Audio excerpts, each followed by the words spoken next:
Pernah nggak lo ngerasa bingung banget abis lulus SMA?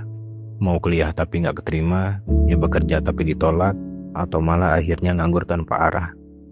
Tenang, lu nggak sendirian. Gue juga pernah di posisi itu. Dan hari ini gue mau cerita realitas setelah SMA yang relate banget sama kita semua. Hai, gue mau ngobrol santai hari ini tentang topik yang relate banget sama hidup banyak dari kita. Yap, kehidupan setelah SMA.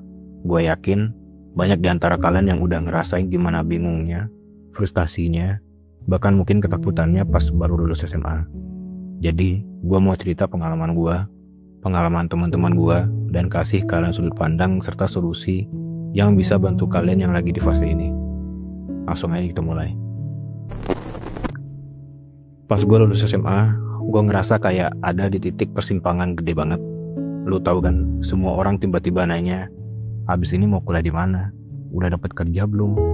Atau malah ada nyeletuk, lu serius mau gap year? Padahal, jujur aja, gue sendiri waktu itu bingung parah. Rasanya kayak baru kemarin sibuk belajar buat UN, dari nyari kertas fotokopian bocoran soal SBMPTN. Terus tiba-tiba sekarang lu harus tahu tujuan hidup lu. Parah. Realitanya gak semua orang punya jalan mulus abis lulus SMA. Ada yang gagal masuk kuliah. Gue inget banget ada teman gue yang ngerjain tryout SBMPTN tiap minggu, tapi akhirnya gak lolos juga. Waktu pengumuman nangis parah, bukan karena dia gak pinter, tapi karena saingannya banyak banget. Dan jujur aja, gak semua orang punya uang buat bayar kuliah swasta. Terus juga ada yang gak dapat kerja. Buat yang milih langsung kerja, gue ngerti banget perjuangannya. Temen gue yang lulus SMK misalnya, dia udah nyebar puluhan CV tapi nggak dipanggil-panggil. Alasannya pengalaman kerja nol, tapi ya gimana mau punya pengalaman kerja kalau baru lulus SMA. Terus ada juga yang gap year. Nah, ini yang sering banget dianggap sebelah mata. Orang yang milih gap year sering dicap malas atau nggak punya tujuan, padahal nggak semua orang gap year karena santai. Ada yang lagi cari jati diri, ada yang nabung buat kuliah, atau bahkan ada yang lagi healing dari tekanan hidup SMA. Kegagalan itu pahit, gue tahu banget. Tapi dari pengalaman gue dan cerita orang lain, ada beberapa hal yang bisa kita pelajarin. Yang pertama, gagal masuk kuliah itu nggak apa-apa bro. Ada teman gue yang gagal 2 kali SBMPTN, tapi dia akhirnya keterima lewat jalur mandiri tahun ketiga. Itu ngingetin gue bahwa nggak ada kata terlambat buat kuliah.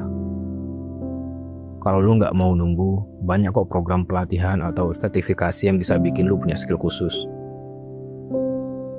Terus yang kedua, belum dapat kerja. Ya, kita tetap bisa produktif. Kalau lu masih nganggur, coba fokus ke skill-skill baru. Misalnya, belajar desain grafis, coding, atau editing video. Dunia kerja sekarang lebih ngeliat skill dibanding sekedar ijazah. Terus yang ketiga, gap year. Lu bisa maksimalkan waktu. Gap year itu gak salah kok, asal lu tahu apa yang mau lu capai. Entah itu menabung, bikin bisnis kecil, atau bahkan belajar bahasa baru. Lu harus tetap punya tujuan biar gak jalan di tempat. Terus buat lo yang udah kuliah, selamat, tapi inget, kuliah itu baru awal. Lo harus siap bersaing di dunia kerja nanti. Jangan lupa juga bangun networking dan cari pengalaman organisasi. Terus yang kedua, udah kerja ya good job, tapi jangan puas diri. Tetap belajar hal baru dan kejar mimpi lo yang lebih besar. Yang ketiga, masih nganggur atau gap year, bro, lu gak sendirian. Jangan bandingin hidup lu sama orang lain. Fokus ke perjalanan lu sendiri dan percaya bahwa semuanya akan ada waktunya. Jadi, kehidupan setelah SMA itu emang gak gampang. Tapi itu gak berarti lu gagal kalau lu gak sesuai ekspektasi orang lain. Semua orang punya jalan masing-masing. Fokus sama diri lu, belajar dari kegagalan, dan jangan pernah takut buat coba hal baru. Gua percaya, lu pasti bisa sukses, apapun jalannya. Kalau video ini bikin lu ngerasa nggak sendirian, jangan lupa like, share, dan subscribe ya. Dan kalau lu punya pengalaman atau cerita unik setelah SMA, tulis di kolom komentar. Gua pengen dengar perjalanan lu. Sampai ketemu di video selanjutnya, semangat terus ya.